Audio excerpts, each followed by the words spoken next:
2025 оны онцлог хүүхдүүд тодорч шагналан гардаж явлаа.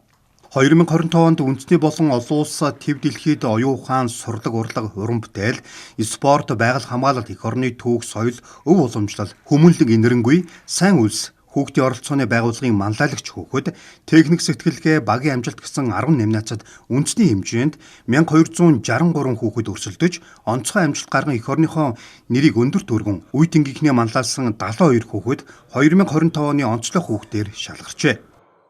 Монгол Улсын ерөнхий сайд хүүхдийн төлөө үндэсний зөвлөлийн тэргүүн Гомбочовын зандан чөтөр оны онцлог хүүхдүүдэд шагнал гардууллаа.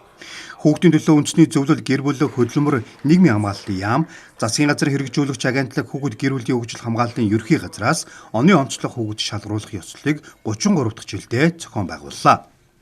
2025 оны онцлог хүүхдээр Говьалтай, Хинти, Арангай, Увс, Дорнод, Дархуулга, Баян онгор, Сүхбаатар, Өвөр хангай, Хөвсгөл, Ховод, Сэлэнг, Өмнө Говь, Орхон, Баян үлгийн аймагуудаас гадна нийслэлийн Баян зүрх, Хамвал, Баянгол, Сонгой архан, Баг хангай дүүргүүдээс тодорсон юм а.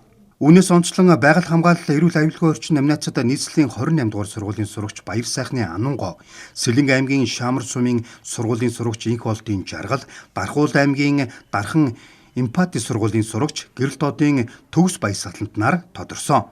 Багийн амжилт намнацад 2025 оны онцлог багаар Баг хангай дүүргийн 91-р сургуулийн Цэц Баян баг, Өвөр хангай аймгийн 1-р сургуулийн бүжгийн Болор 4 хамтлаг, Баян үлгийн аймгийн хүүхэд гэр бүл хөгжил хамгааллын газрын дэргэдэх Хураалаа бүжгийн хамтлаг шалгарсан юм а.